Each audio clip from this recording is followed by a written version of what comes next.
And now on to introducing today's speaker. We are delighted to welcome back our esteemed colleague from Pacifica Graduate Institute, Dr. Lionel Corbett.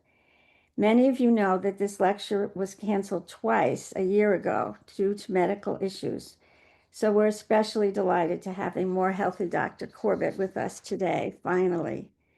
Dr. Corbett trained in medicine and psychiatry in England and as a Jungian analyst at the C.G. Jung Institute of Chicago. He is a professor of depth psychology at Pacifica Graduate Institute in Santa Barbara, California. He is the author of 8 books, including one titled Understanding Evil.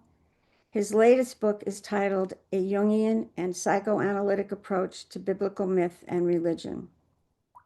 And he is the co-editor of 4 volumes of collected papers, including a series on Jungian interpretations of fairy tales and a volume on Jung and aging. Lionel has presented many wonderful programs to us in the past, and we are very pleased to welcome him back.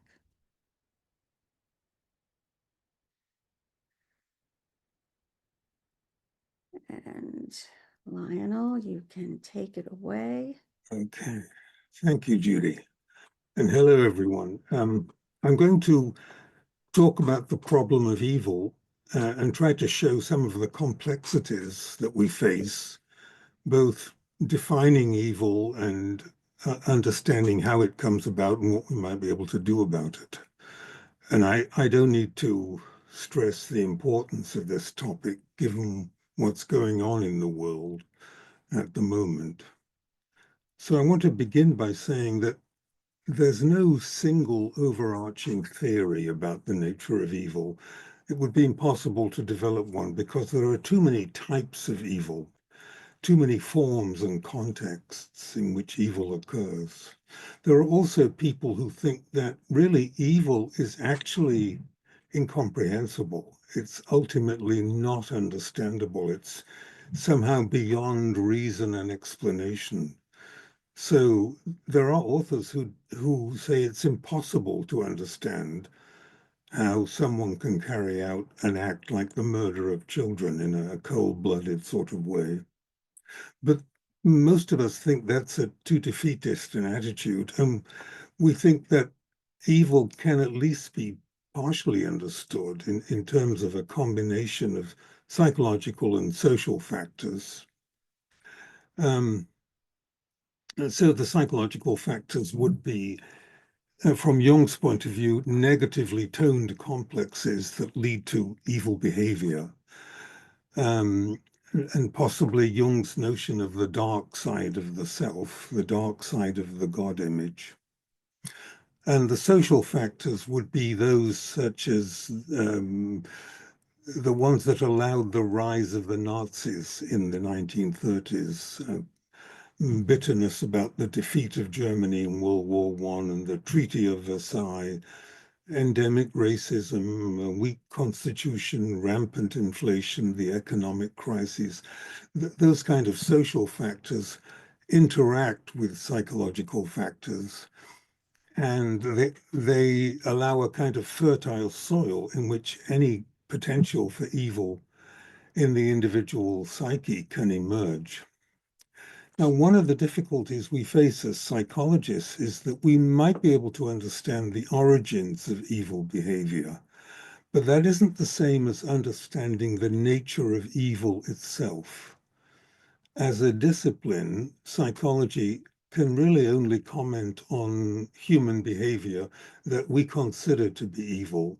We can't really comment on the possible ontological status of evil itself. In other words, is evil a kind of archetypal force of nature, the dark side of God, or something like that? Or is evil only the result of human shortcomings and human behavior? That's one of the big debates. The other question is that as a discipline, psychology shouldn't be about judging behavior, only trying to understand it. So many psychologists are very cautious about using the term evil because they say it has too many traditional religious connotations. For example, when people talk about the devil, psychoanalysts and many Jungians would see the notion of the devil as a kind of reification and projection of an intrapsychic process onto a mythological figure. And they would see the word sin as a way of sort of avoiding a description of the very complex human motivations involved in wicked behavior. Now, one of the typical concerns that people express in any psychodynamic or psychological account of evil is the worry that if we try to understand an evil act psychologically, somehow we imply that the act isn't really evil. I don't think that's a realistic fear. Um, and the other important point here is that to understand an evil act psychologically is not the same as to pardon it or to diminish its horror. So a psychological approach to evil doesn't bypass the moral dimensions of evil just by trying to understand it. There were people, I remember, I think Emil Fackenheim was one, who objected to attempts to understand Hitler psychologically because they were afraid that if we tried to understand a person like that psychologically, dynamically, what happened to him in his childhood and so on, maybe that would make him seem less evil somehow. So I think that's why Fackenheim said only God can understand evil. I think those are defeatist points of view. I think we have to try to understand evil.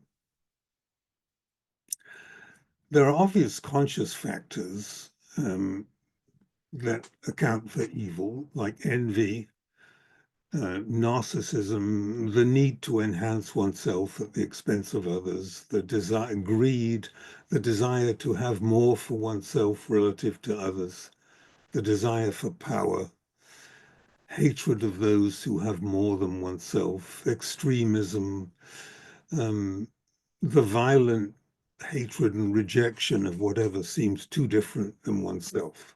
Those are all the obvious, or some of the obvious conscious factors. The question for us is, where do these harmful mental states come from? How do they arise? There are many psychologists and psychodynamically oriented psychotherapists believe that evil is really equated with psychopathology. It's always the result of developmental failures. It doesn't arise de novo. And many people believe that all human beings have a core, a sort of potential to commit evil because of pockets in our minds, the residue of early infantile trauma, which lead to destructive complexes and shadow material and so on. But it's obvious that most people can restrain those sectors of the personality. So the psychological question is, why do some people act on the shadow rather than restrain it? So before I get to that, let me first of all address the broader question of what is evil, actually? And again, I want to say that there are too many forms of evil to define it precisely. When I've tried to define it narrowly, I always find that I'm dealing with some aspects of evil, but I'm leaving out other types of evil. And of course, different cultures at different periods of history have had their own ideas about evil, and social values have changed. It took a long time before society acknowledged that slavery is an evil.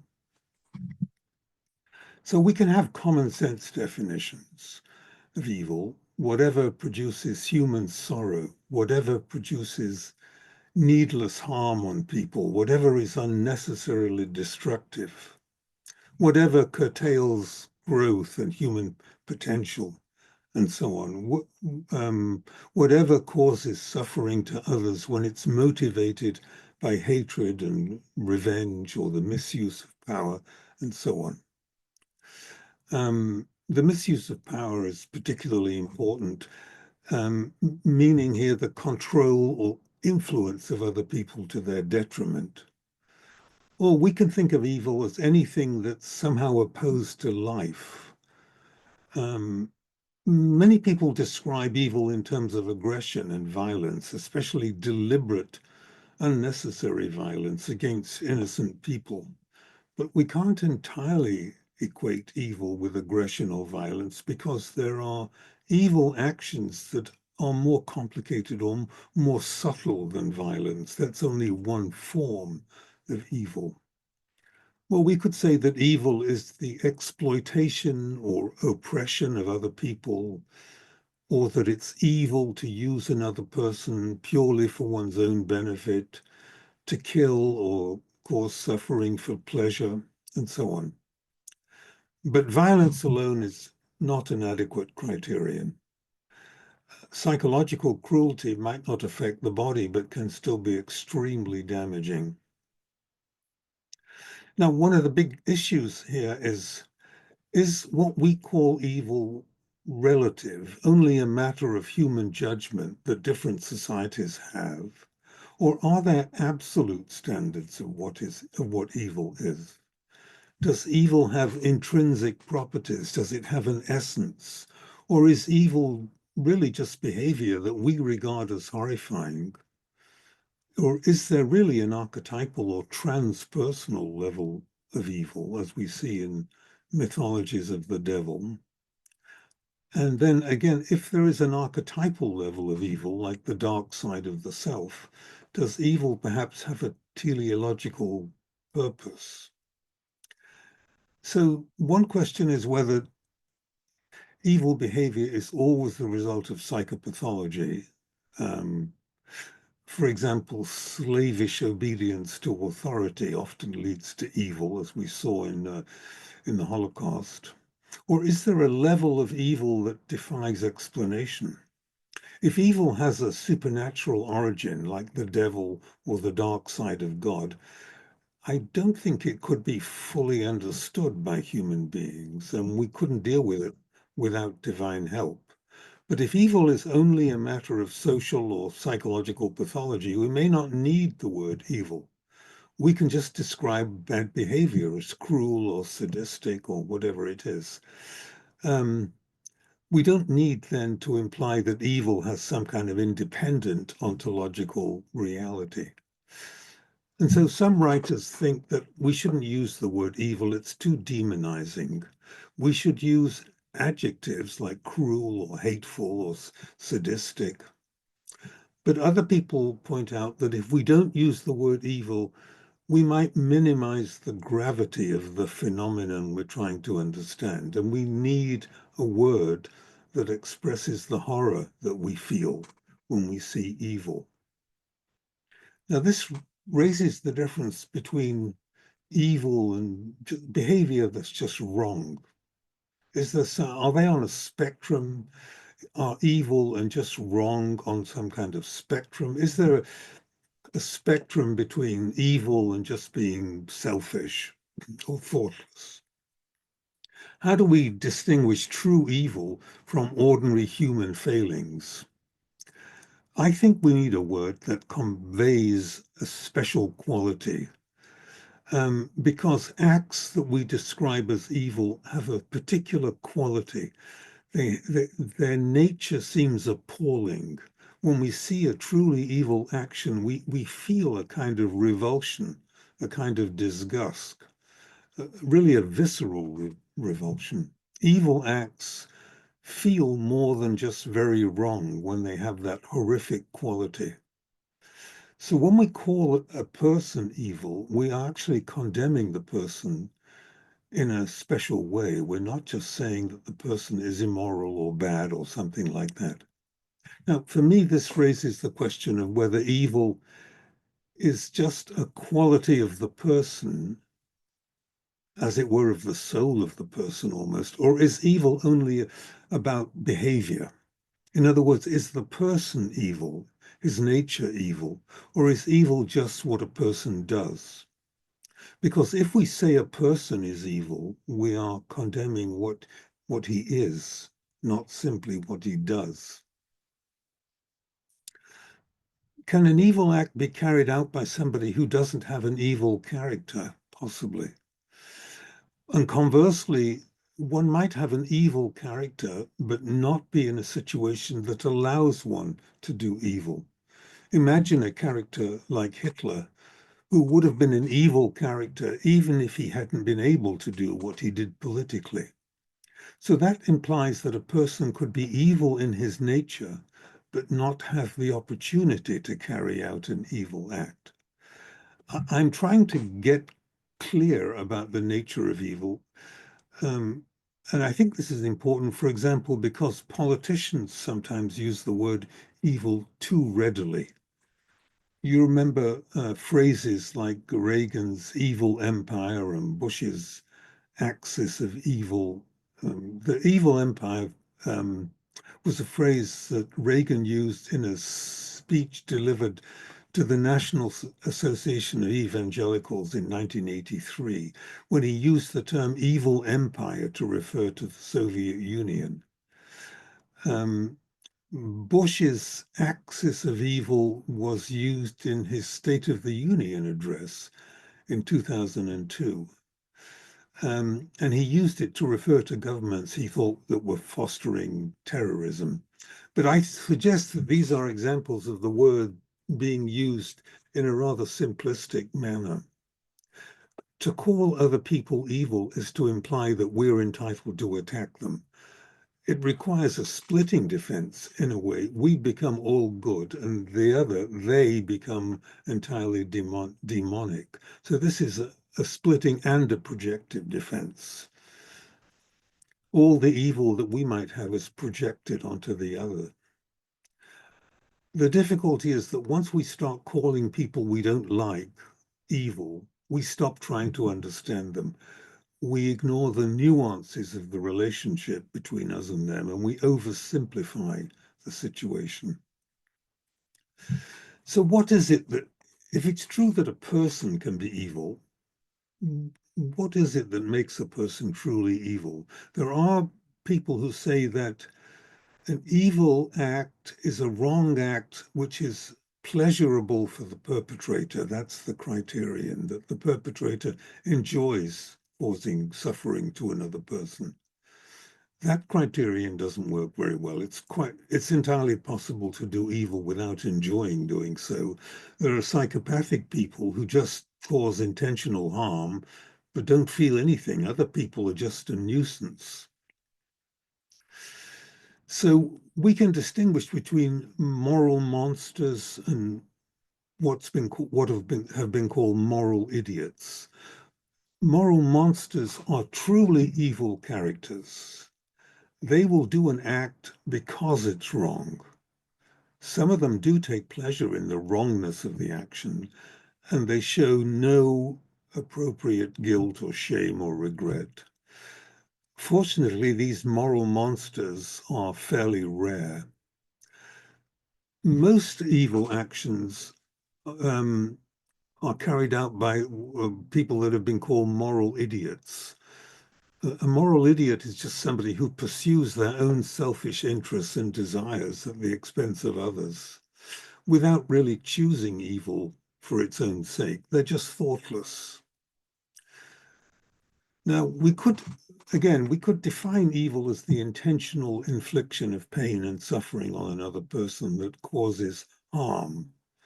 But that's not enough of a definition. We can't define evil solely in terms of harm and suffering caused to others. That has to be part of the definition sometimes. But one might be evil again without causing suffering. One might simply enjoy watching the suffering caused by other people. And harm has to be fairly considerable for an action to be considered to be evil rather than bad. One of the problems with defining evil in terms of harm is that then you don't take into account motive. Again, a person might be evil, but never be in a position to cause any harm. Imagine a paralyzed person who just lives silently, spitefully wishing nothing but suffering for other people, taking joy in watching others suffer, but not able to carry out harm himself. So the criterion of causing harm by itself is not sufficient to make one an evil character. One might cause harm without any intention of doing so. But conversely, for example, you might, if you try to shoot someone and the gun misfires and no harm is done, the act might still be evil if the motivation was to cause harm, but no harm was actually caused. So harm alone is not an adequate criterion. One of the difficulties we run into here is that we have to believe that a perpetrator of an evil action is morally responsible for causing suffering. So this would exclude psychotic people. An evil act by an insane person would be like a natural disaster, like a volcano or a tsunami.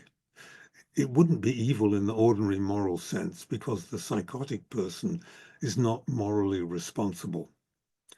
So to be considered evil, we usually assume that the perpetrator has to act knowingly, with foresight, with deliberation and planning, rather than just recklessness or negligence. We think the motive has to be something like racism, hatred, or sadism, rather than anger alone, because people sometimes will commit evil acts in a moment of weakness or frenzy. That they are not necessarily an evil person. They may not have an evil constitution or character. Only an evil person repeatedly acts in an evil way. So an evil deed might be out of character, not typical of the person's usual behavior. So this word repeatedly is important in defining whether somebody is truly evil. I want to go back for a minute to this notion of whether we need a mythic approach to evil, like the notion of the demonic. And many people today want us to give up these kind of ideas, theological notions like the devil and demons, and they want to replace that in terms of psychological categories like sadism or cruelty. For example, if you're a materialist and you see the universe as neutral or indifferent to human beings, you will tend to see evil as just a matter of unpleasant reality, just part of the way things are. And then you will see terms like evil as superstitious and mythological. And those people will use the word evil, will see the word evil as a personified way of talking about inexplicable and horrifying behavior. And then, of course, there are what are called natural evils, events like earthquakes, which are part of the natural order that cause a great deal of suffering, but they have no moral qualities. But there are still people who believe that mythic notions like the devil may be necessary to convey the intensity of evil. Mythic images can give evil special meaning. And people feel sometimes that notions like the devil are useful because they preserve the element of mystery.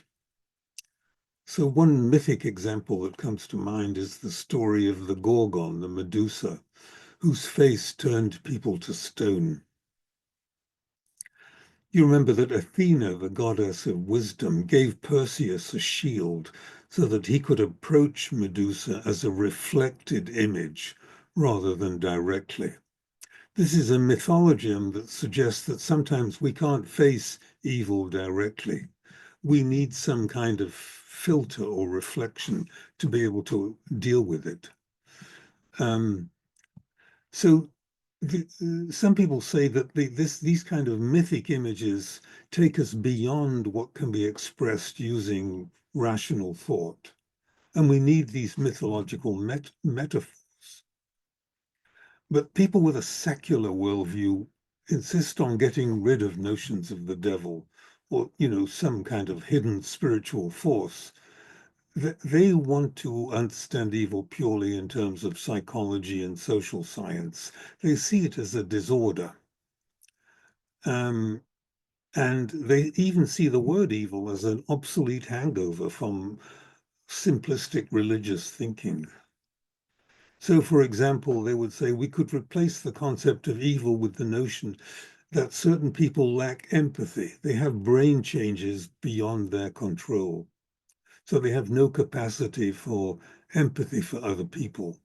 Psychopaths and malignant narcissists are like that. So then evil is sort of a medical condition.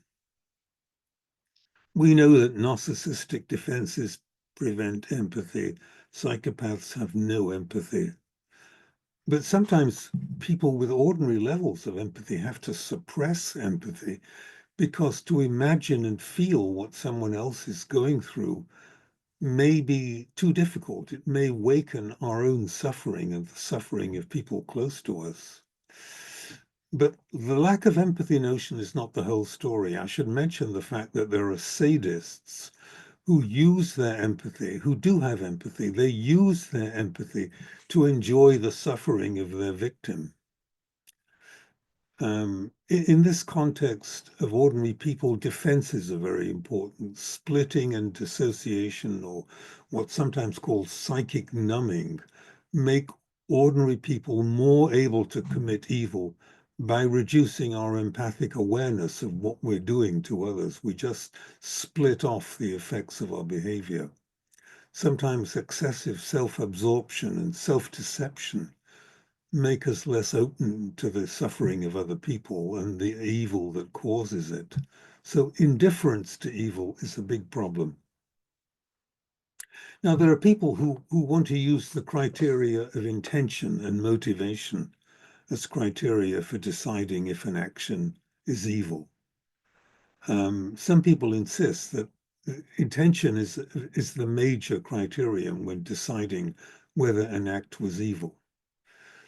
But there is a problem with that. The people during the Inquisition who burned heretics and witches believed they were saving their souls. That was their motivation. That was their intention. They thought they were acting in accordance with the word of God and fighting evil. So one might commit real evil and cause intense suffering from the sincere belief that one is doing good. So motivation and intention are very tricky here. And of course, an act sometimes might be evil apart from the perpetrator's motives. A motive doesn't need to be evil in order for an act to be evil. Even the motive or intention might be good, but the outcome might be evil, and we might commit an evil act without intending to do so. So motivation alone is not enough to describe an act as evil. Think of terrorists. They are evil from the point of view of their victims, but they regard themselves as freedom fighters or religious devotees. So from their point of view, their intention, their motives are admirable.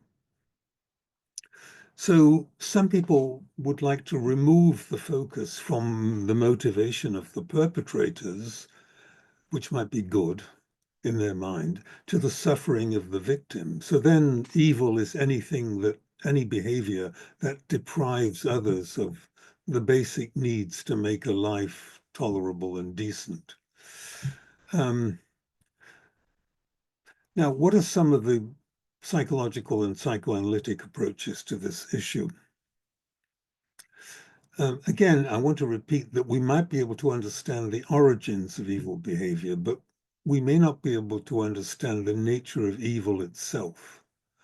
We just can really only comment on human behavior that we consider to be evil.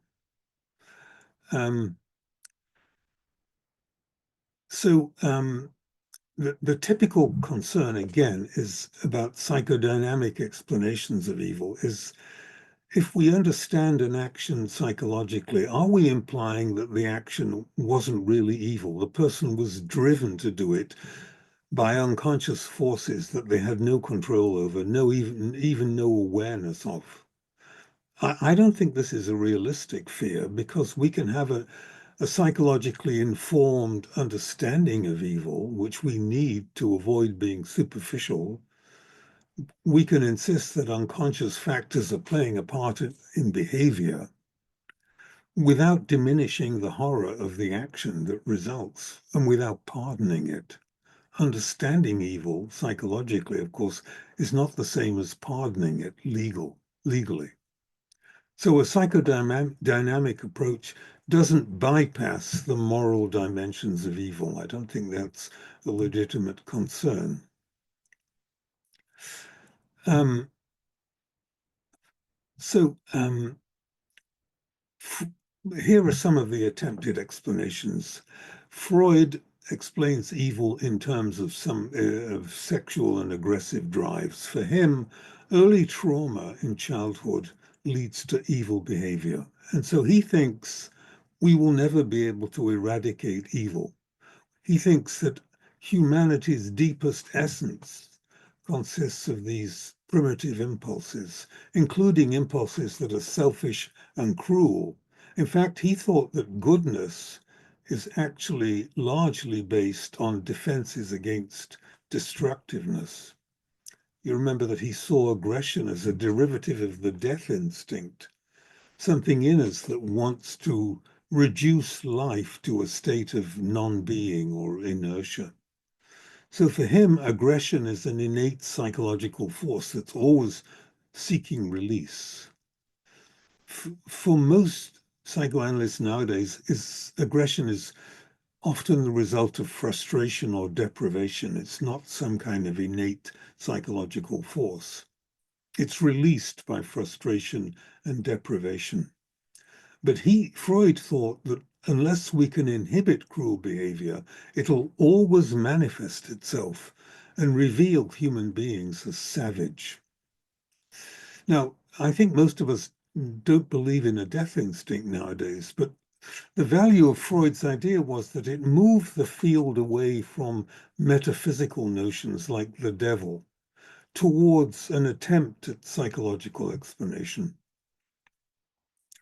So a more modern explanation is that cruel parenting is responsible for evil. Alice Miller is the good example here. She thought that evil behavior is always the result of childhood abuse and repressed trauma in the history of the perpetrator.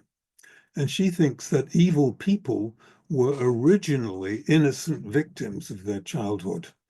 She thinks that cruelty to other people is the result of a kind of compulsion to avenge the abuse and neglect that the evil person suffered in childhood. And she thinks that the lack of acknowledgement and empathy by the adults surrounding the child who's being abused, and by the lack of acknowledgement by people who around the child who should have stopped it, don't allow the development of the child's capacity for empathy for other people. Empathy, of course, is one of the things that prevents us hurting other people.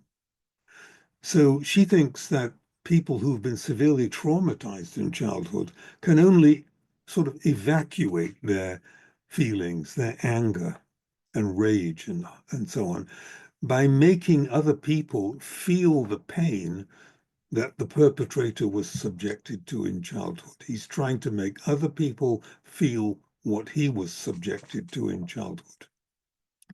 So in this way, he unconsciously maintains a connection to his own abused childhood self, which is now projected onto his victims. And he can identify with his abusers. He can be the perpetrator instead of the victim. So, for example, in Miller's discussion of Hitler, she emphasizes the importance of a long cultural tradition of sadistic and cruel 19th century German child rearing practices that tried to, quote unquote, tame the child in a way that was sort of analogous to breaking a wild horse. to ensure obedience. So her idea was that the child in a situation like that has to deny or repress the memories of this kind of abuse. So she emphasizes the importance of hurt and cruelty in the origin of evil behavior. She thinks that every evil person in childhood was an innocent victim. Every murder, for example, is revenge for abuse that the murderer suffered during childhood. Now, there probably is some truth to Miller's hypothesis, but there are some objections to it that I should mention, because she thinks that adult cruelty is always evidence of having suffered childhood abuse. And so when people say that they have no memory of being abused, she will say, oh, well, that's proof that it's been repressed. So that's a circular argument. It makes the hypothesis plausible but impossible to refute, because anybody who can't remember being abused, she will say, that's the result of repression. But it's still generally agreed that people who were abused as children may well become abusers themselves. And Miller says that what tends to break this cycle of repetition of abuse causing more abuse is when the individual becomes conscious of the relationship between his childhood abuse and his current behavior. So she thinks that it's important that the therapist, for example, be an enlightened witness who validates that the evil person's rage and disappointment and hatred because of what happened in childhood. Somebody who acknowledges the injustice that this person suffered as a child, which she says was disguised as for your own good, which was a disguise for sadistic and cruel child rearing. So she insists on condemning abusive parents. There are other writers, important writers in this area. Christopher Bolus, an important contemporary psychoanalyst, said that studied serial killers. He says the serial killer is a killed self. He was a child who'd been robbed of his sense of self by abusive parents. It's as if that what Winnicott called the true self of infancy was destroyed by abusive parents, leading to the individual who wants to destroy love and trust in other people because they were destroyed in him as a child. This leads to a false self in Winnicott's sense that wants to destroy anything that's life-affirming. It's as if the serial killers were killed psychologically in childhood. Or at least the true self of that individual was destroyed. And they want to master that psychological death. Pardon me. And the way they go on living is by transforming other selves into killed selves, by doing to others what was done to them. Pardon me. Now, sometimes when we can demonstrate severe abuse and developmental problems, abandonment, and so on in the childhood of a person who commits evil actions, sometimes these are seen as mitigating factors. Sorry. This is often termed the abuse excuse in the legal system. But even when we do that, we have to be careful not to minimize the horror of an evil act itself. And we also have to recognize that many people have horrendous childhood environments, but don't do evil as adults. So we don't want to lessen the reality of evil by giving it a psychological explanation. And we don't want to condone evil by saying it's always due to some kind of emotional sickness, because that radically affects the issue of responsibility. So we can understand evil behavior as, in terms of child abuse and so on, but we can also morally condemn it at the same time. Nevertheless, the psychological approaches like those of Miller and Bolus and so on always raise the question of the degree of personal responsibility that the evil person has when they were severely abused in childhood. To what extent can they control their behavior? So I want to take as an example the issue of sadism.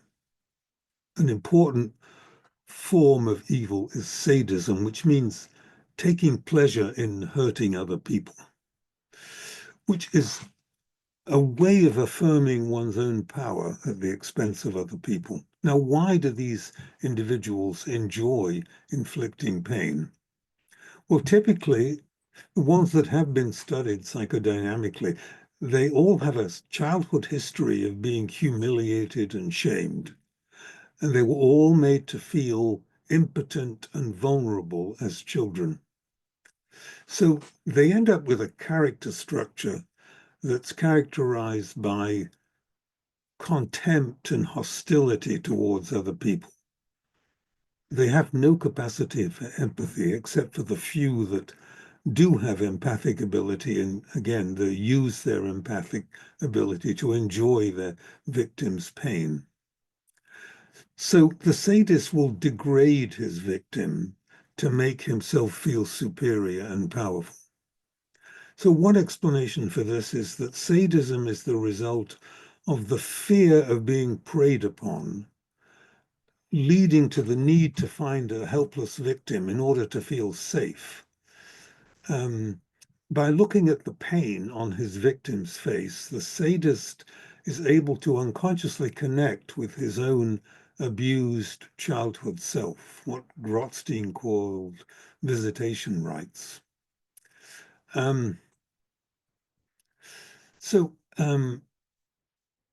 Eric Fromm was a good writer in this area. He wrote about sadism as the passion for absolute control over a living being. He called it the transformation of impotence into omnipotence. And he did a very interesting study of Heinrich Himmler, the head of the SS. Fromm says that he thought Himmler needed to control others because he felt impotent and shy and uneasy, and he was very envious of people with more strength and self-esteem. So he wanted to humiliate and destroy people that he saw as stronger than he was.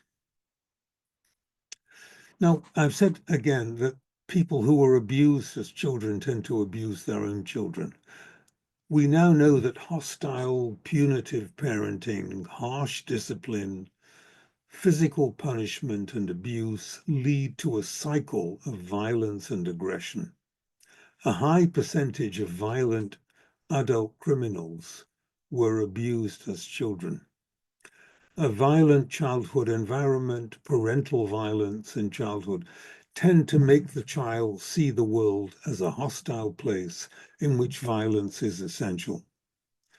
Parental violence towards children models aggression, or parental violence to each other models aggression as an approach to conflict. And of course, abusive parents produce children with various failures of attachment or insecure forms of attachment. And disorders of attachment predispose to aggressive behavior.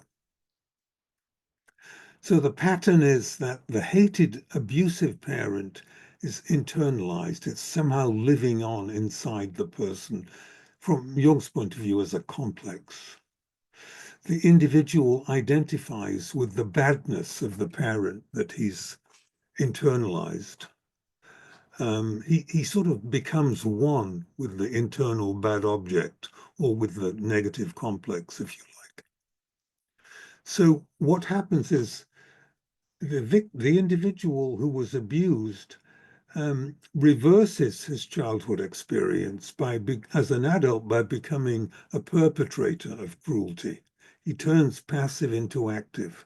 He projects his vulnerability and his hurt onto his victims. At the same time, these people are usually envious of the good in other people. They can't tolerate goodness. They want to destroy goodness.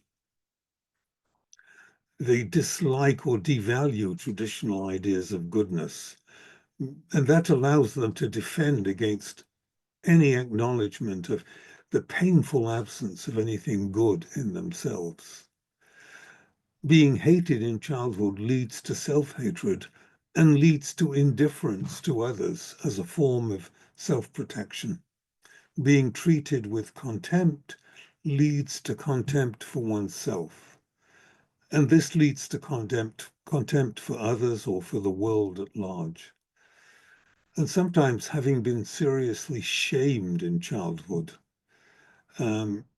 leads to a sort of defensive attitude of superiority that can allow the individual to treat others as if they were inferior.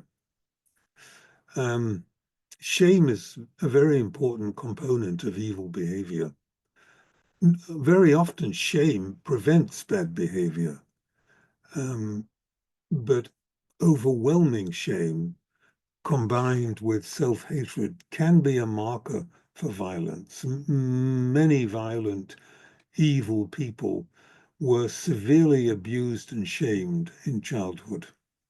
When you are relentlessly shamed in childhood, you develop the sense, the conviction actually, that you are bad or defective in some way. So you have contempt for yourself and contempt for other people. And many psychopathic people who were shamed a great deal in childhood will experience shame or rage in response to any kind of threat. And so their reaction is to try to become dominant and protect themselves by threatening others to hide their shame. Shame often leads to hostility. Many serial killers will use violence to defend against shame. They are full of impotent rage at a world that just seems to be hateful, and so they become hateful. Extreme narcissism, of course, also predisposes to evil behavior. The severely narcissistic character often believes he is able to decide whose life is worth sacrificing for his own goals. And we know that the source of narcissistic disorder includes traumatic failure of attunement in childhood.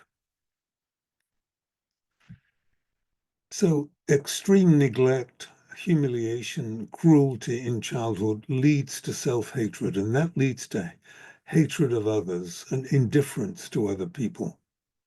So all this means that the intrapsychic origins of evil begin in infancy.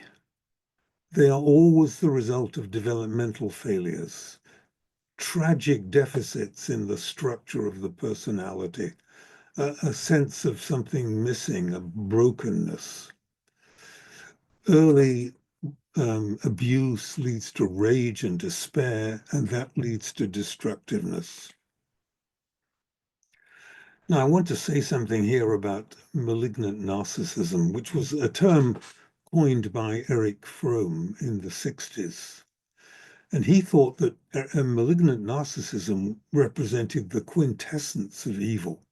He thought malignant narcissism was at the root of a great deal of vicious destructiveness and inhumanity. And it's true that many serial killers are malignant narcissists, people like Hannibal Lecter, Jeffrey Dahmer, Ted Bundy, those sort of characters.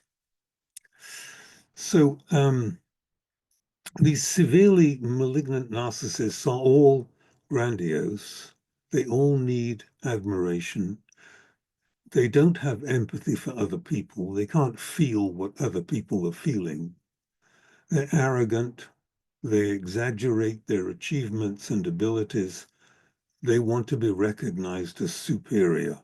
And they often have fantasies of power and brilliance, even if they're not particularly brilliant. But they all believe that they're special and they can only be really understood by other very special people. They're always entitled. They always have unreasonable expectations of favorable treatment and compliance with what they want. Pardon me.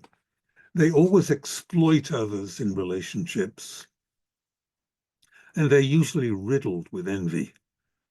And they will attack people that they are envious of. And the envy actually arises from comparing themselves to other people and seeing the other person as more successful, cleverer, or better in some way. And that leads to envy and hatred. It's the comparison with other people that they see as better in some way that leads to this horrible envy. And then envy is just a very destructive emotion. It wants to destroy the goodness of other people. So they often have a kind of outward confidence and bluster and swagger, but often they have repressed shame underneath all that and a fear of humiliation. They can't tolerate any kind of challenge to their grandiosity. That's often termed narcissistic mortification. They have a terrible fear of humiliation. So, because they were made to feel insignificant in childhood, so they now, as adults, need to feel powerful to overcome these childhood feelings of insignificance. So what they're doing is recapitulating with other people the victimization and interpersonal exploitation that they once experienced as children. But now they can be the victimizer rather than the victim. Um, but these characters always have childhood experiences of severe wounding, neglect, completely unempathic parenting, often abandonment. And that fear of abandonment is one reason they constantly stress the importance of loyalty. Loyalty is more important than anything else because if you're very loyal to somebody, you won't abandon them. So that's the importance of loyalty is a defense against abandonment. Um, and they're actually precariously balanced, so they can't tolerate disagreement. And sometimes they get paranoid. They see criticism that's not actually present. So they can suffer from paranoid tendencies. They have what Kernberg called paranoid micropsychotic episodes, during which they'll suddenly discover an external enemy and want to punish them. But all this is a way of avoiding internal pain. Um, the malignant narcissist will seduce his followers initially, but eventually usually hurt them. They will always manipulate and exploit others for their own imagined glory. And they always have this very interesting sadistic attempt to triumph over all authority. They dislike authority. You see this in malignant narcissists who had an uncaring or abandoning father, the wish to triumph over authority. They're often very sadistic, but their sadism is egocentric. They enjoy being sadistic. And their chronic rage is fueled by the desire for revenge for what happened to them in childhood. So they're contemptuous of social conventions. They will lie and steal and mismanage money and so on. They realize that other people have moral concerns, but they're able to rationalize their own antisocial behavior. Now, the point is that all these abilities, manipulation and intimidation and so on, are a big advantage to people who want political power. For one thing, if they're powerful enough, they can feel safe. They're no longer in danger of being abused if they're powerful enough. And power for them acts as a kind of narcotic. And when they get into power politically or as the head of a corporation or something like that, their fantasy of omnipotence and omniscience is supported by real life authority. And so they will usually surround themselves with obsequious sycophants who won't argue with them. And they will use their political power to support their grandiose self-image and to defend against criticism. And they will try to structure the external world in a way that supports their grandiose claims. Many of these kind of authoritarian personalities enjoy extreme ideologies like fascism. These extreme ideologies seem to soothe their narcissistic wounds. Radical ideologies provide an answer to the narcissistically wounded ego. The individual's pain and frustration and hatred find an explanation and a reason, someone to blame for what's happened to them. As we saw in the case of Hitler and the Jews, he used them as an explanation for what happened to him and what happened to Germany.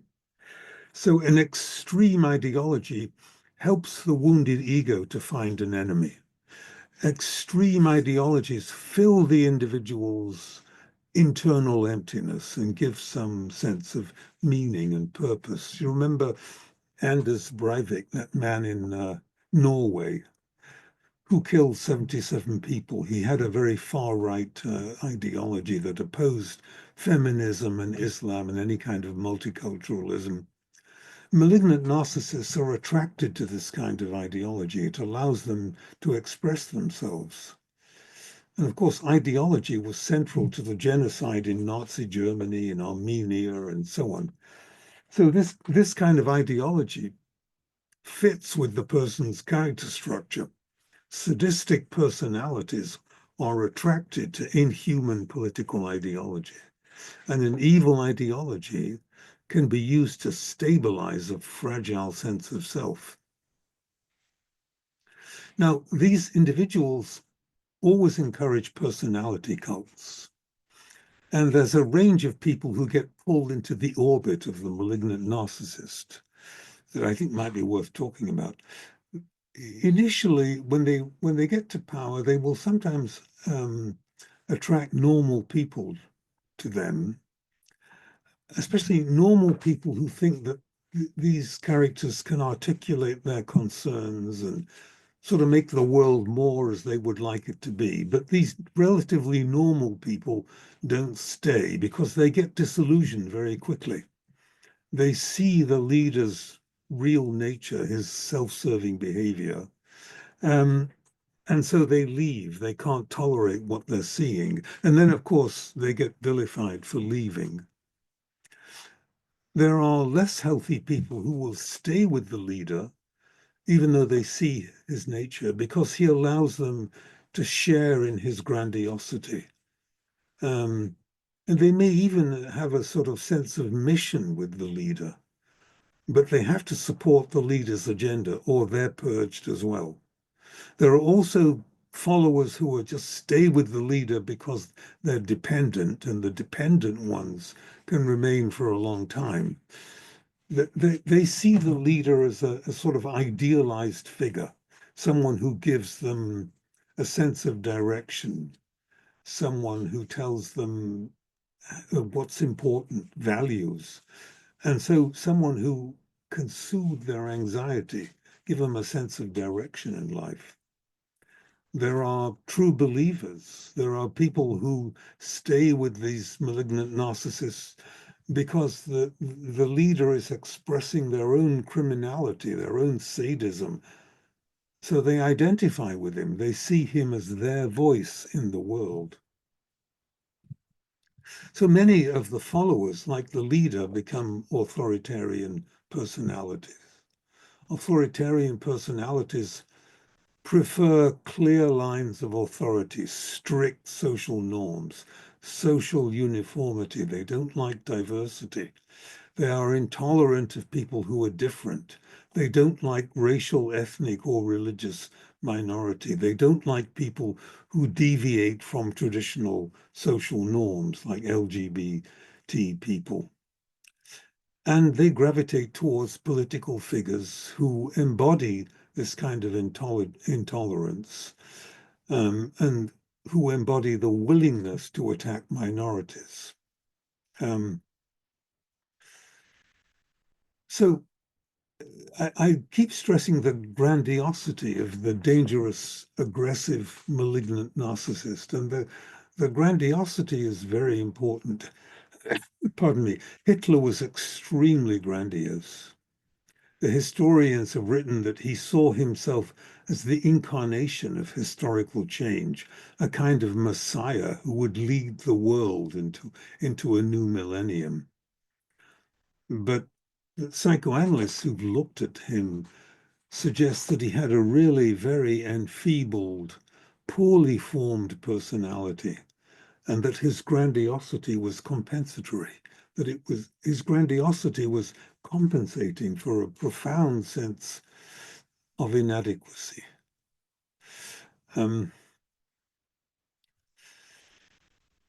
Let's see what else. Now, one of the major, pardon me, one of the major questions in this area is whether ordinary people can commit evil. Does there have to be something special about somebody who commits a truly evil acts, something psychologically unique?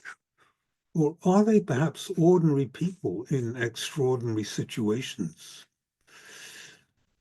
If ordinary people can commit evil, then what is it that sets ordinary people apart from the really evil ones? For example, there were ordinary, quote unquote, ordinary Germans who went along with the Holocaust.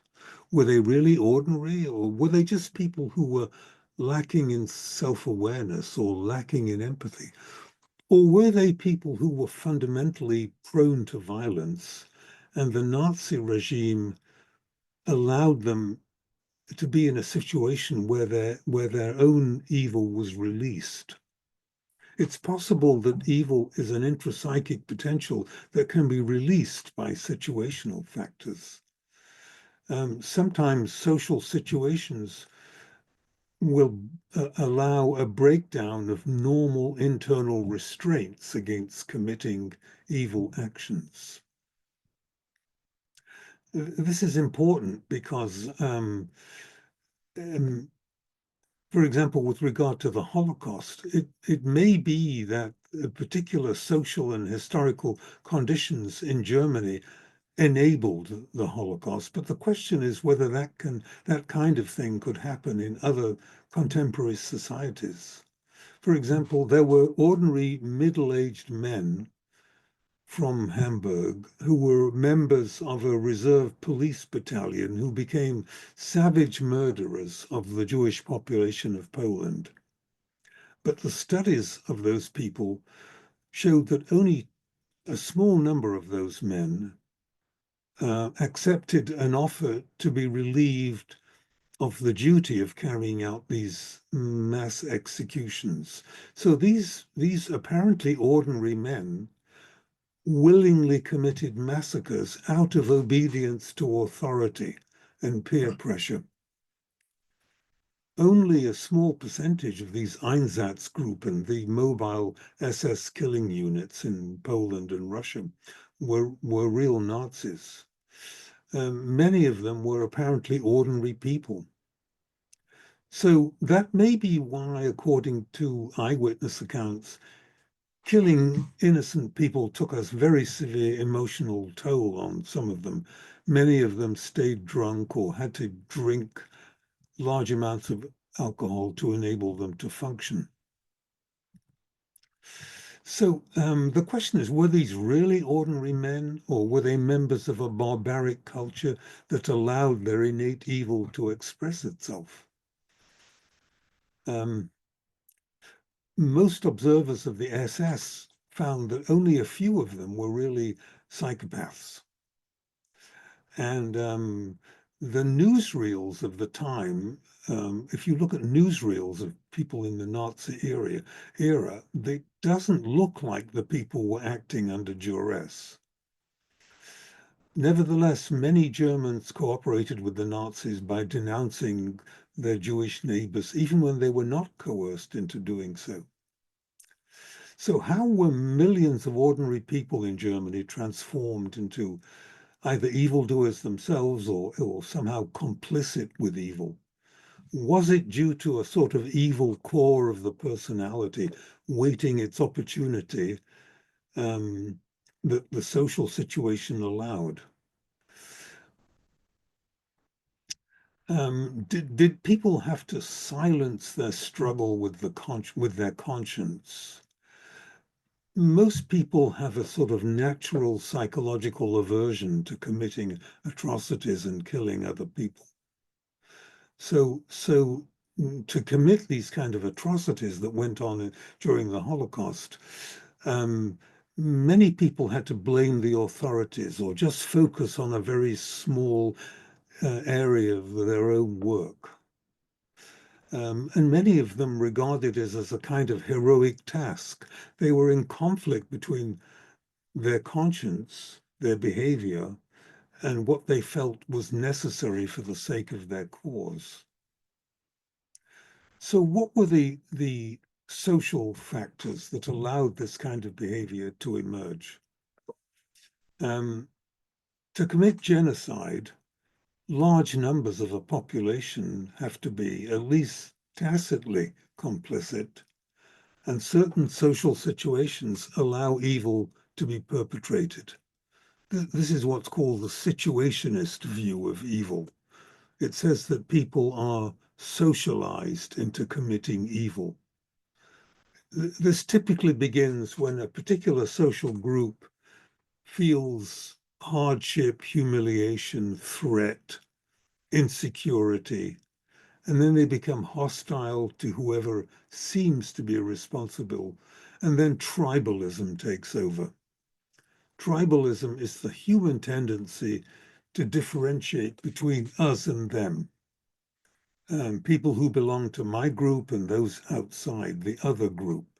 And of course, the group is defined by ethnicity, religion, nationality, race, political affinity, those kind of ways. And when you see others as them in this tribal sort of way, this allows you to commit violence against them. Now, there are evolutionary roots of this kind of tribal behavior. Our early hominin ancestors who wandered around in groups of maybe 100 people evolved a sense that it was dangerous to leave one's own group. They perhaps were competing for resources against other groups. So it wasn't safe to leave one's own group. So early humans develop what's called stranger anxiety. Um, and stranger anxiety is seen in babies towards the end, I think around, I can't remember exactly, something like 8 or 10 months of age. Babies don't like to be held by people they don't know. Early in the first few months of life, the baby doesn't mind so much who is holding them and comforting them. But it's towards the end of the first year, they get anxious when they're being held by people they don't know. So that is thought to be due to this innate stranger anxiety that is the result of these evolutionary pressures to stay with one's own group and not join and feel that other groups are not safe. So this leads to this kind of tribal us and them. Um, and of course, if you're part of a group, you have a sense of security, you have identity. and the group's worldview and your own view of reality become incorporated, it's easier to treat people in an evil way if you dehumanize them. So government propaganda always dehumanizes the enemy, as if the enemy has no personal identity, as if they're less than human. And so they don't deserve humane treatment. You remember the Bush administration was able to mistreat captured terrorists by repeatedly referring to them in their propaganda as evildoers. So this kind of us and them psychology allows projection and scapegoating. Nationalism can be a big factor here. Nationalism, when it's extreme, produces in-group cohesion and allows other groups to be persecuted. And when we think of evil at the social level, it displaces responsibility away from the individual perpetrators. What's going on is not my responsibility. Everybody's doing it. Although there are always individuals who refuse to participate in mass violence and do act with integrity. So particularly social psychologists tend to think of evil in terms of the social situation. They don't think so much in terms of internal disposition, the sort of Alice Miller psychoanalytic approach. A lot of social psychologists focus on the environmental pressures that allow people to do evil, the need for group acceptance, obedience to authority, social conformity. Um, And that's the explanation for why evil can be done by ordinary individuals. They are caught up in these complex social forces. You remember the studies of Stanley Milgram and Zimbardo showing how ordinary people can torture other people under certain circumstances. I'm not sure if you're familiar with Stanley Milgram's experiment in Yale, where he took Yale undergraduates, and wearing a white coat and carrying a clipboard, he was able to persuade these students to administer what they thought were very painful electric shocks at the insistence of an authority figure. And 2/3 of these research subjects increased the voltage to what would have been lethal levels. Actually, the person who seemed to be getting the shocks was an actor, but the students didn't know that. They thought that the subject was being administered severe electric shocks, and 2/3 of them increased the voltage to what would have been lethal levels.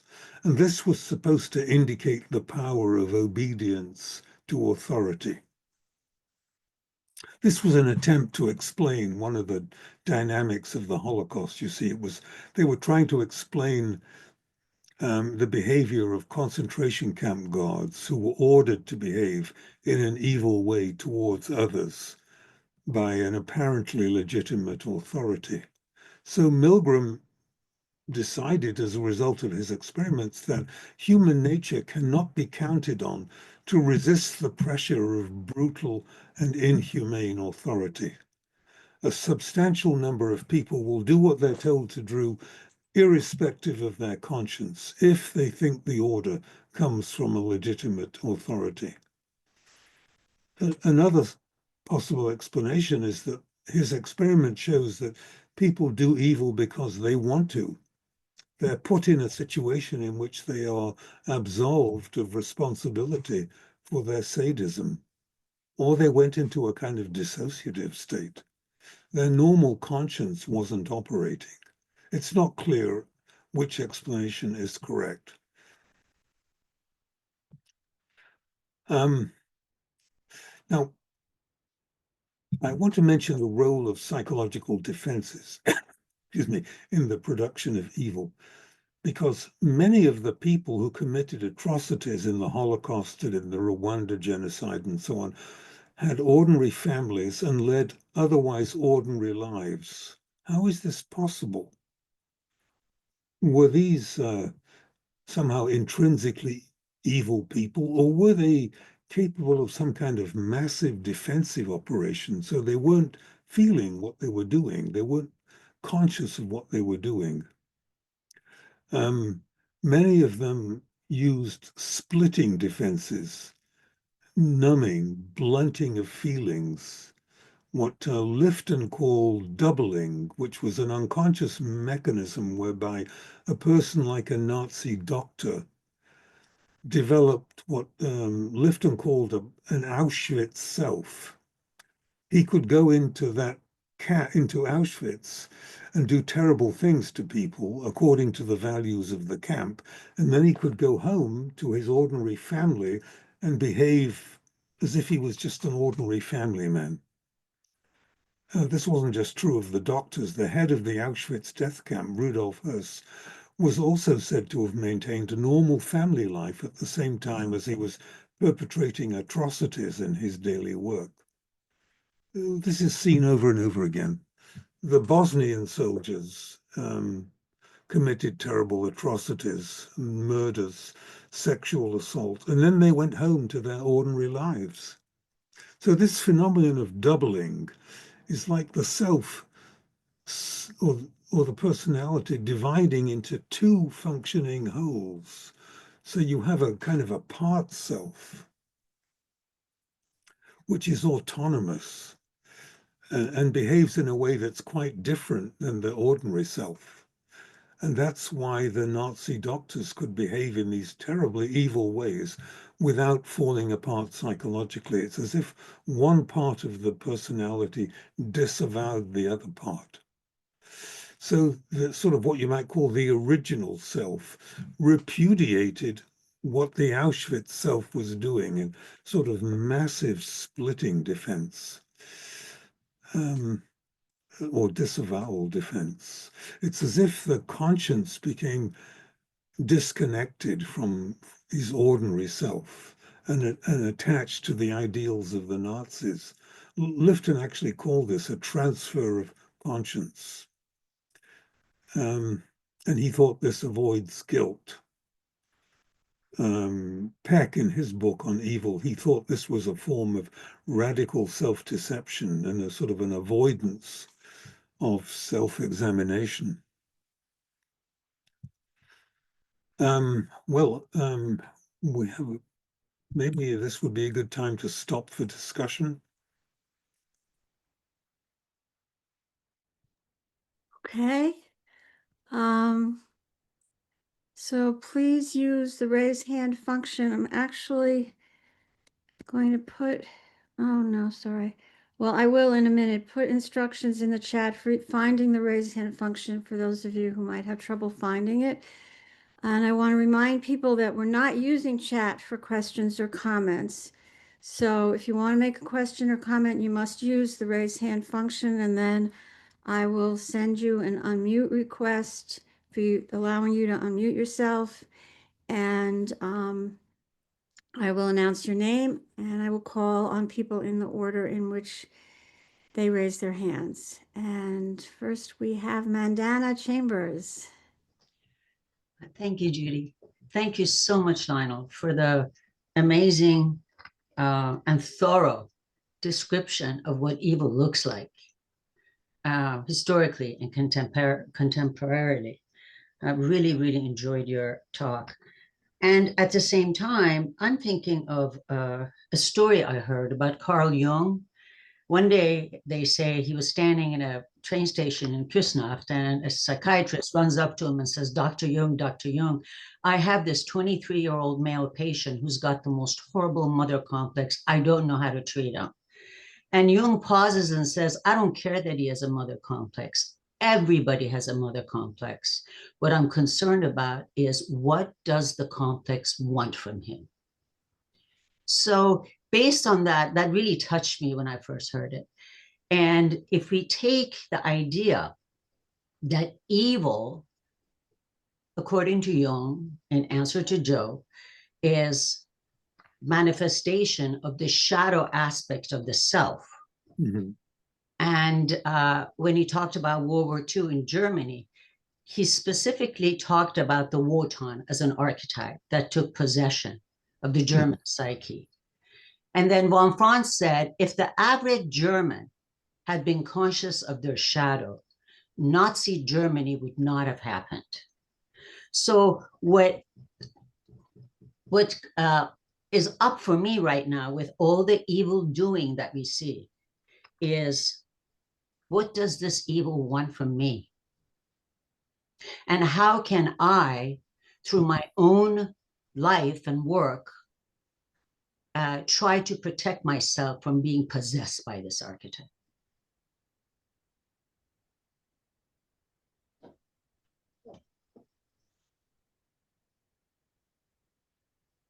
By becoming conscious of the shadow, isn't that the main way? And by not projecting it onto others.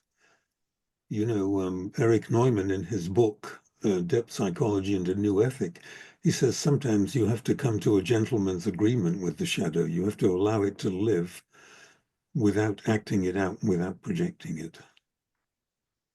But his book was all about the importance of becoming conscious of the shadow, rather than relying on sort of religious ethical norms and external structure, you know, becoming conscious of one's own shadow material. Yes, so thank you for raising that. I could say more about Jung's approach if people are interested in that, but maybe we'll deal with these questions first. Sure, let's do a few more questions and then maybe you could do that. Yeah, sure. Okay. Robert Bannister. Thank you. Again, Doctor, thank you for an excellent presentation. And I would be very much interested in hearing comments from a Jungian point of view. My question, though, is to me, it seems by the bulk of your comments that you lean toward or fully subscribe to a personal genesis of evil. And so A, am I correct? B, if there is some extrapersonal or archetypal origin, can you please expound on that transpersonal nature of evil? Yeah. So well, let me ask, tend to one or two more questions, because that's the whole issue of Jung and Jung's view of evil and the dark side of the self, which will take just a few minutes. So can I come back to your question, please? Of course, of course. Thank you. Yeah, it's important. Yeah. Janet, shall we? Hi, Janet. Yes, thank you. It was an excellent talk, and I guess most people can see some evil in themselves, and I felt some parts of it made me feel very uncomfortable, so I need to work on that. But my question is regarding, children who've had really tough childhood and abuse. Like, why is it that some, lead perfectly, healthy psychological lives and others go down the path of malignant narcissism? Like, I know there's a lot of talk of resilience, but I don't, how does it happen? Resilience is one factor. But some people, I think one of the main differences is that some people who were abused in childhood have at least one decent person around them that they can identify with. Maybe a grandparent or a teacher or a neighbor, but somebody that they can get something good from. And so they can identify with that person and they don't become abusers themselves. The ones that people who were abused and become abusers had no one. I think that's one of the main differences. There may be other differences. If anybody has any ideas about that, I'd be interested. But that's the one that I've seen in practice. Thank you. Let's take one more question and then we'll have you talk about the Jungian. Okay. William Alcoury. Yes, thank you, Dr. Corbett. I had a question. If you can, I'm not sure if I'm going to be able to articulate this well, but I was thinking about Freud. Although he had a reductionist point of view, the original source of his life and death instinct came from an archetypal mythological source, the Eros Thanatos archetype and symbol. But I mean, he also had the. You also mentioned it was sort of the cause of evil was also developmental, which corresponded with sort of Alice Miller's understanding of the cause of evil. I was just wondering, could you comment on that a little bit? Does Freud sort of agree more with the ontological essence that evil has more of a mythical archetypal source, which also relates in a Jungian way, or is he more developmental? Or could you help me understand that a little bit better? Yeah, well, I can try. He thought that aggression, violence, and those kind of cruelty and so on were innate aspects of the individual. You know, that people are savage beasts that need to be tamed. And civilization, in his book Civilization and Its Discontent, civilization carries out that function of repressing all our dangerous impulses. But I agree with you that the notion of a death instinct of Thanatos is a mythological idea or an archetypal idea. The question is whether it really exists or not. I'm not sure that there really is a death instinct. I mean, if there is, it's archetypal, but I'm not sure that he's right about that. Sure. Would that correspond though with the shadow of the God image and maybe the yin and yang dialectic? Could that be a parallel? I suppose it would be related to the dark side of the divine. Yeah, I guess so. If it's an archetypal feature of human nature, it's transpersonal, it doesn't belong to the individual. So it would be sort of a spiritual principle in the personality. But again, I'm not sure he's right that there is such a thing.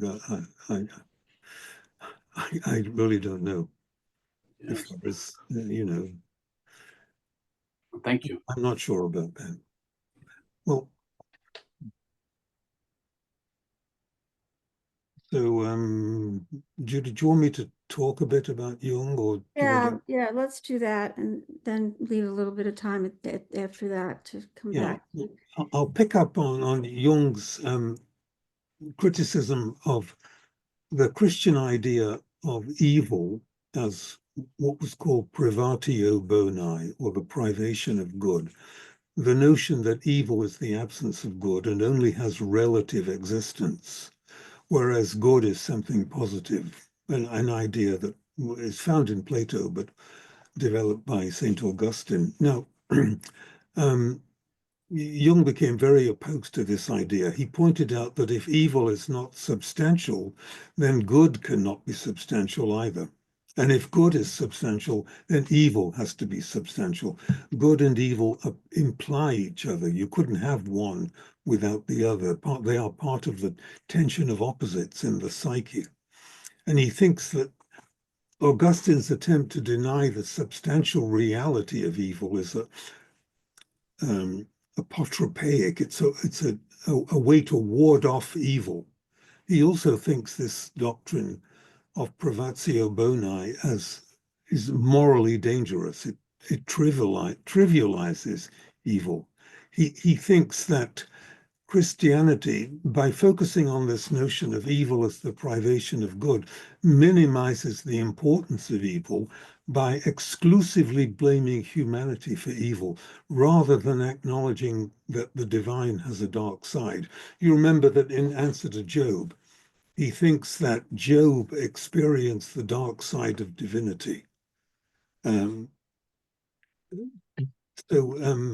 He thinks that we have to acknowledge that the divine has a dark side, and that if you insist on blaming humanity for evil exclusively, rather than acknowledging the dark side of the self or the God image, you don't recognize the numinosity of evil, the power of evil. This doctrine probably began as a way of preserving the Christian idea that God is all good. Jung thought that the doctrine of privatio boni was an attempt to save Christianity from dualism, a sort of Manichaean idea that there were two equal spiritual powers in the universe, one good and one evil. But Jung thought that if Christianity is going to be truly monotheistic, all the opposites have to be contained in its image of God. So we need a God image that includes the dark side of God. And Jung wrote about what he called absolute evil. And I think he means by that a level of evil that's beyond its personal dimension. He objected to the idea of lodging evil only in the figure of the devil or the Antichrist, as if the divine itself is only good. And many Christians want to preserve the notion of the exclusive goodness of God, the summum bonum. But Jung thought that that was really an act of denial, that it ignores the dark side of divinity. So he would see maybe phenomena like the Holocaust or Hiroshima, those kind of gigantic evils, as the dark side of divinity.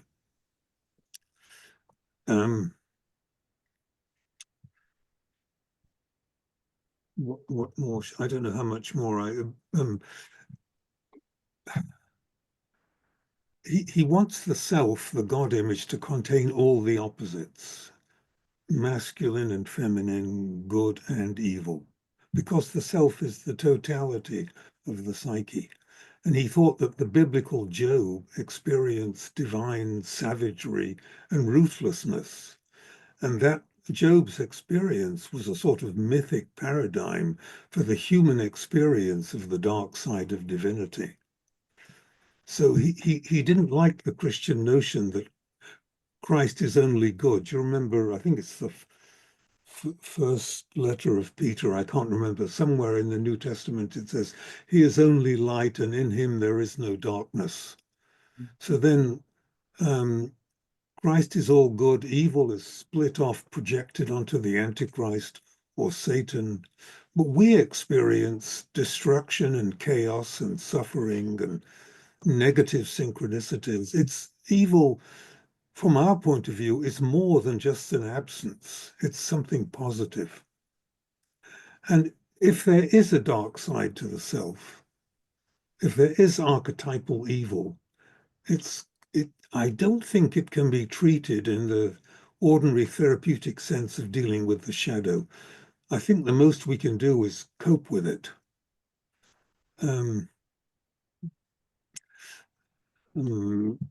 In our era, the Holocaust will be the touchstone about the question of the relationship between evil and the divine. But it's an old question. In 1755, there was an earthquake in Lisbon where tens of thousands of people died in a few minutes. That, in the 18th century, forced a radical rethinking of the problem of evil in relation to the divine.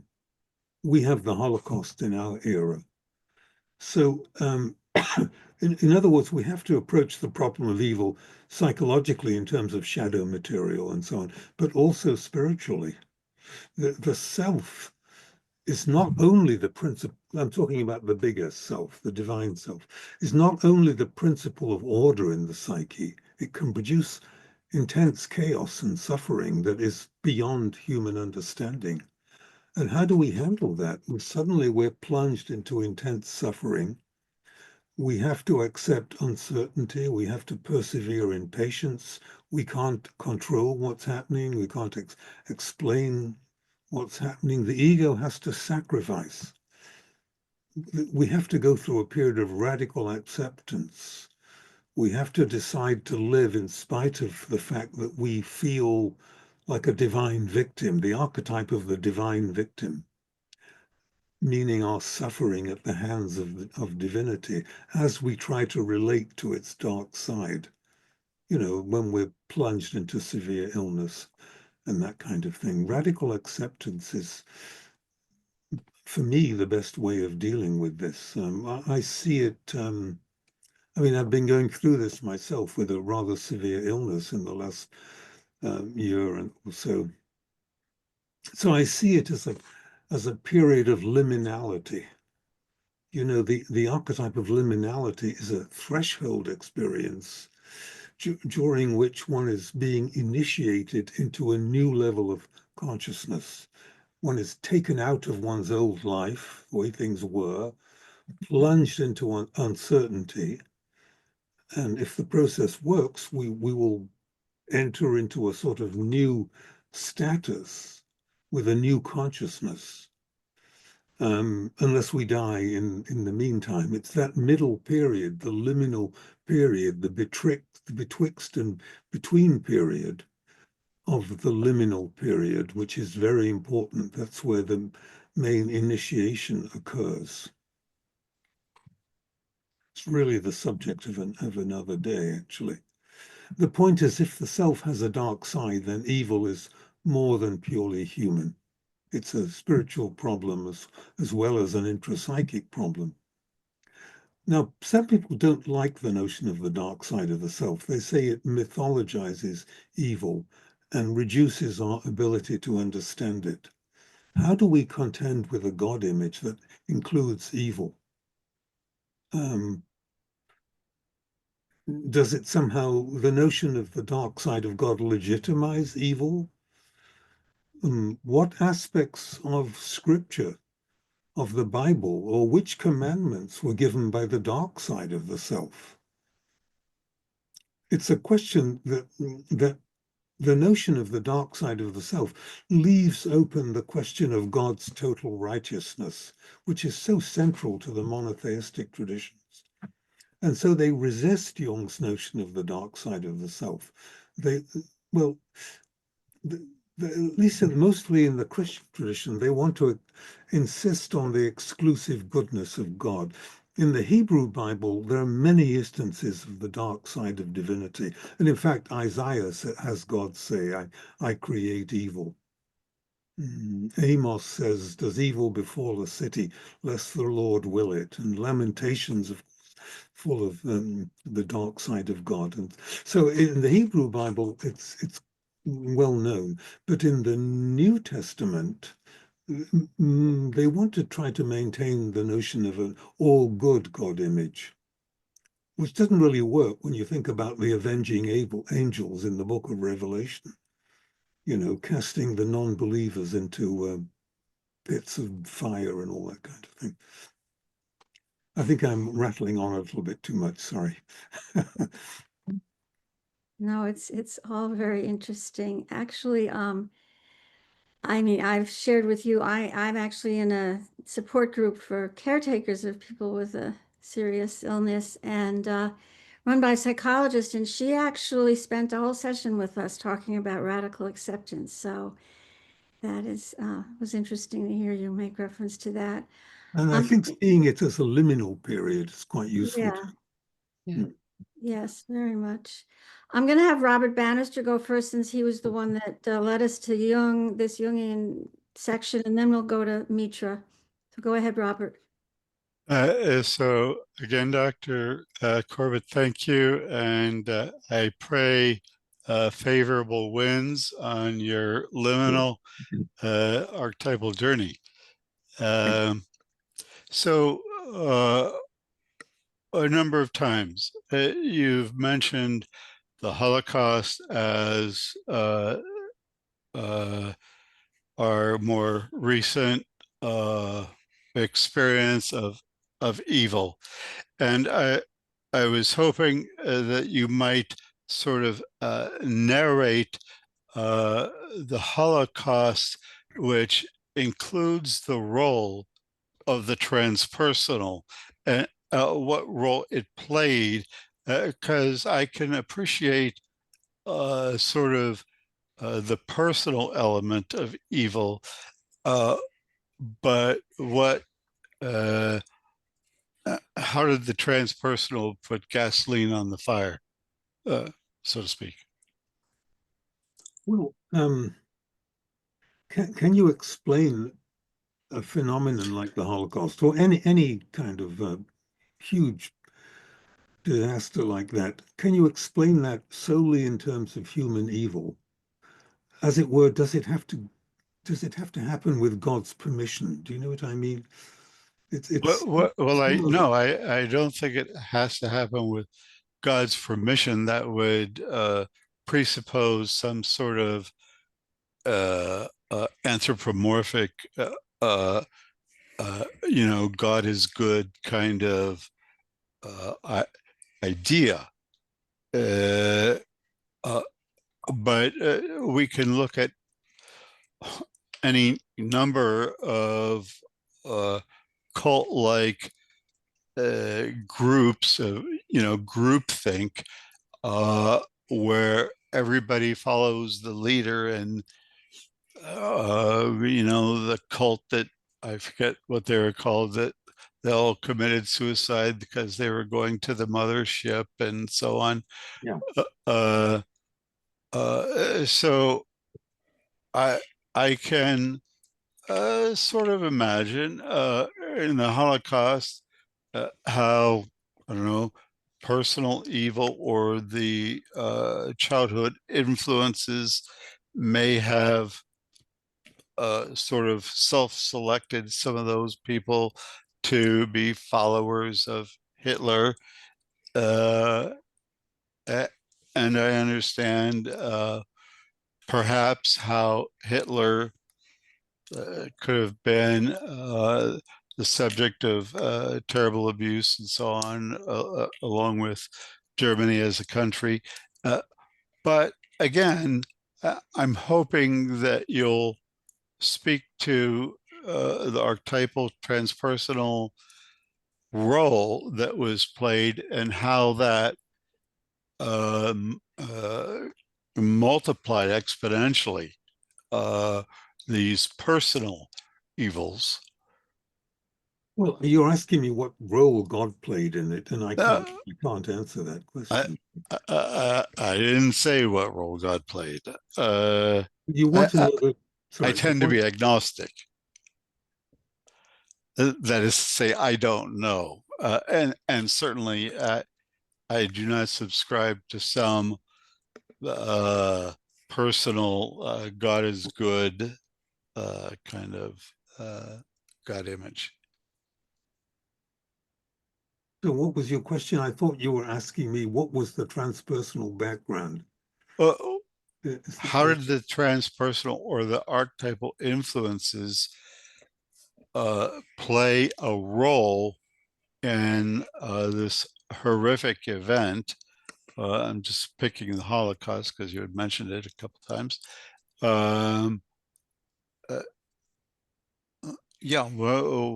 role did this transpersonal archetypal element of evil come into this?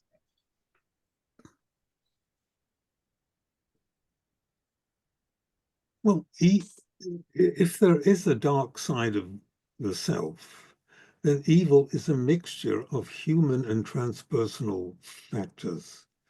The human factors I described, Alice Miller and all that kind of stuff. The transpersonal factor would be some kind of process that's going on in the background that sort of facilitates allows the human level to manifest itself.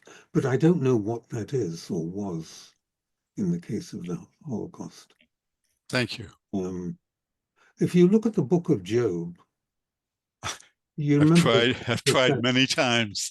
Yeah, there's that debate at the beginning where the Satan and God are sort of debating about, what'll happen if we take away all Job's possessions and all that. That was an attempt to try to explain the archetypal background to what happened. But I don't have a story like that. I can't really answer your question. I'm floundering. I'm sorry. Well, thank you. I appreciate your honesty. Okay, let's go to Mitra Makbula.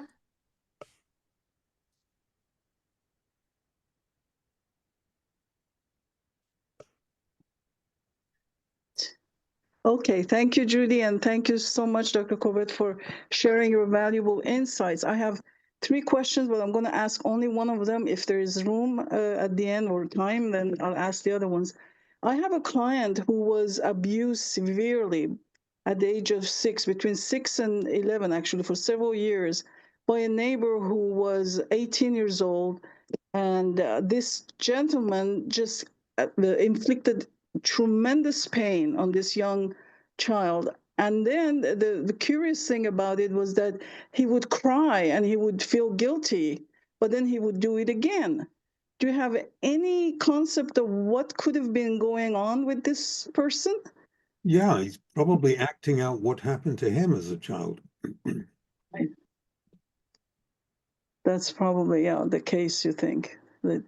So, okay, yeah, especially since he was feeling guilty, he's probably, but also extreme leniency by a parent could also lead, when you have a narcissistic child that has enjoyed all the privileges and never suffered anything, could that also lead to some form of violence later? And, when they don't get what they want or when they want to feel powerful, that they inflict pain on others? That's often referred to as a failure of tempering of infantile grandiosity.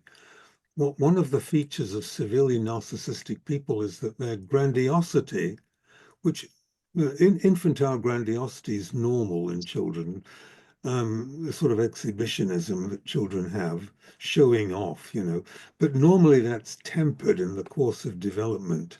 But you see in certain people, I don't need to mention any names, where that grandiosity has never been tempered, and they remain enormous. They remain children with this infantile grandiosity. It's a failure of tempering. Tempering, exactly. So for a client like that, would you suggest that in order not to turn into such an quote unquote evil person themselves, the first stage is to understand it perhaps and to forgive it and move beyond it? What would you recommend as an expert in this field? You mean you're talking about the child, not the perpetrator? Yes, the child. Fine. I think you have to be an empathic witness to what happened. Right. That's basically what it comes down to. You have to, you're a stand-in for society, saying that this was wrong, this should not have happened. You validate their experience, their rage, their hurt, and so on and so on. And over time, that will soothe it won't get rid of the trauma, but it will soothe some of the emotional intensity of it. Thank you so much. Judy, if there is time, then let me know. I'll ask the other questions. Otherwise, I won't. Mitra hinted at something that I think's been on all of our minds, and I was thinking that maybe it was meant to be that we had to cancel you a year ago because during the past year, we acquired President Trump, and surely he's on everybody's mind as you're Yeah, just. well, I didn't want to mention any names because I can get into trouble very easily, but I'm So sure I that did it. I did it. Scheherazade. I know. Thank you so much for your profound talk. Very Sure. inspiring. My question for after this past comment, I don't know if I should ask my question or not, but regarding the constellation of the dark side of the self that happened at the Holocaust, I'm wondering what's happening. Do you see that happening right now? Is what's happening in Ukraine, what happened on October 7th, and then the Gaza and Lebanon. Can we just say this is just hard, dark side of the self? I think all evil is a mixture of personal shadow and archetypal shadow. I think Jung was right about that, especially these very serious instances of evil. Just the archetypal side doesn't explain away the personal aspect and moral aspect and what's happening right now in the world. Doesn't excuse it, that it's dark side of the I self. tried to make I tried to make a point that to understand this doesn't excuse it, or it's not the same as forgiving it. It's just understanding. But unless we keep trying to, you see, I'm not sure we can. I couldn't answer that question before because I don't think we can answer that. We can address the issue of the dark side of the self. I think it's beyond human understanding. But that's just my own view. I'm not sure if everyone would agree with me about that. It's a very frightening idea. The notion that the divine could have a dark side that is responsible, partly anyway, for evil is very frightening.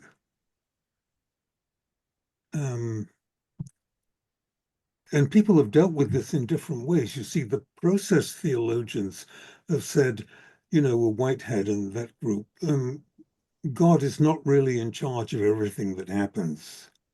He doesn't always stop evil because he's not omnipotent. So they've given up the notion of the omnipotence of divinity. Whereas Jung has taken the opposite point of view and given up the idea of God's complete goodness, you see. Those are just two different ways of dealing with gross evil. I'm not sure if there is an archetypal shadow, if the self has a dark side. I don't know if we can affect it or not. Maybe we can redeem it by working on our own shadow partly. Maybe if we become conscious and work on the personal shadow, we can redeem a fragment of the archetypal shadow that's incarnate within the individual personality. But evil is happening right now. Yes, yes. Which is why we're here. Thank you.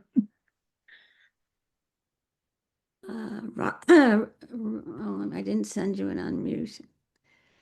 When it gets too interesting, I forget to do my work on the list. Whoops, I keep messing up. Robert Roddy, there you go. Yes, thank you very much, Dr. Corbett, for a very fascinating and stimulating presentation.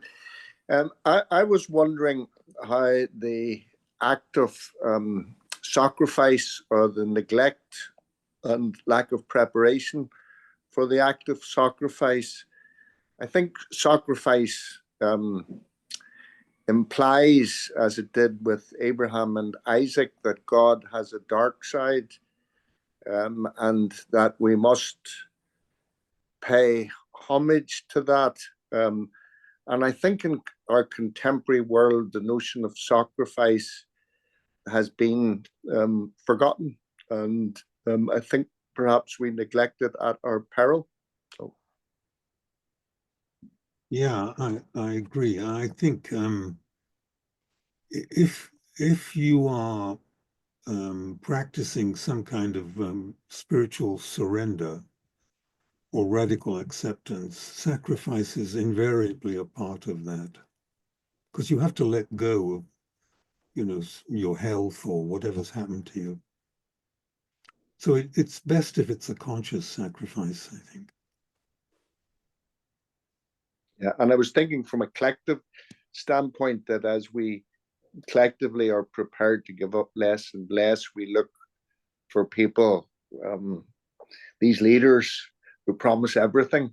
So thank you.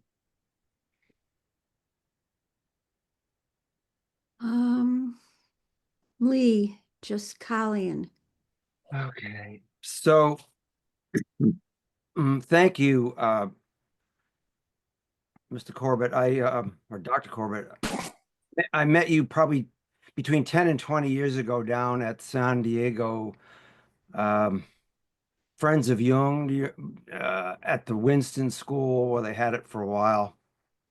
And the Sanfords were still alive. I'm sure you remember them, but you won't remember me. But I told you I was moving to Santa Barbara, and I said, "You have any ideas on where I could live? Do you have like a guest house in the back or something?" And you said, "Oh, yeah, I recommend you move to Ventura and commute in." But I didn't do that. I ended up here in Santa Barbara. But sometimes I commute to Seattle once or twice a year to see a Dr. Klinghardt, and I'm just going to recommend him to you. He's a world-renowned German doctor, master, PhD and MD from University of Freiburg, and he is just an extraordinary healer that goes to both sides, you know, the allopathic and the alternative. So Dietrich Klinghardt at the Sophia Health Institute, if you're so inclined. I feel like I have to try to save you so that you can stay alive long enough to come back and talk to us again, because you're just one of the best out there. And you haven't really diminished. Maybe your health is diminished, but when I saw you at the Winston School, you really are. Maybe you even better now. Hope, you know, wiser, whatever. So that's it. Thank you. All the best and good luck. You're welcome. So it is after the 2-hour mark, and of course, if people need to leave, including the people getting CEs, if you've been on 2 hours, you're free to leave. But Dr. Corbett has said he can stay on a while, so we're going to move on for a few more questions. Shani. Thank you. Thank you so much for the very enriching, thought-provoking presentation, Dr. Corbett. I have a question about the role of greed. Because I am a clinical psychologist, I'm also a literary scholar. I know I'm familiar with both the Jungian and the Freudian and object relations kind of psychological views, but sometimes it seems to me there's behavior that is ruthless, in a calculated way that cannot just be attributed to psychopathology, or a history of abuse, but really seems to be somebody, there's a small example. I mean, this is, not a huge example, but someone was telling me recently, they were not the victim or the perpetrator, but kind of a witness. I don't know if victim and perpetrator are the right words, but they were working as like an assistant in someone's home, very, very wealthy family. And instead of the usual hour, they would go home. They were asked to stay till about 2 a.m, 8 months pregnant. When it was over, when she was finished, she wanted to take a taxi or an Uber, but no, you can take the subway, and, just things like that. But it turned out that this very same family had just bought a 10-bedroom mansion with all cash. So they obviously were not, struggling too much to give this poor girl, a taxi home after making her stay, until 2 a.m, 8 months pregnant. That's a small example. But what I mean is, there are instances of just greed. And I think sometimes we're letting people off the hook too easily if we try to attribute their behavior to childhood trauma or psychopathology, So I just wondered if you might comment on that. But isn't greed the result of a kind of fragility that I have to have everything for myself because there won't be enough, or something like that? Well, that's the question. If we take that view that it arises from fragility and deprivation, then we are kind of taking a psychological view. That might be accurate. But what if it is more like a phenomenon where some people are, just have this aspect to themselves where they don't care about the impact of their behavior on others. Well, and there is a grotesque lack of empathy that you're describing. Yeah.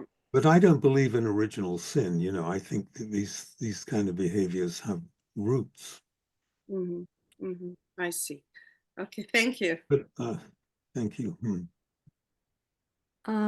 Dale Quinlan. Thank you, Dr. Corbett. Can you touch on Jung's context of addiction as requiring having an aspect of evil and requiring some spiritual response in an archetypal way? I don't think he talked about addiction as evil. He thought it needed a spiritual solution, but I'm not sure that he equated it with evil. I don't think so. Okay, thank you. Well, I think I'm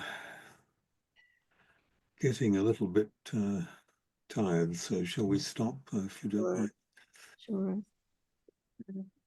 Very much appreciate the energy that you did give us today. And I have to agree with the person before who we want you to stay healthy and alive as long as possible so you can keep coming back and inspiring us with talks like this. Thank you so much. Thank you. Thanks, Judy. And so goodbye, everyone, and we'll see you next September, we hope. Have a great summer, everyone. Bye-bye.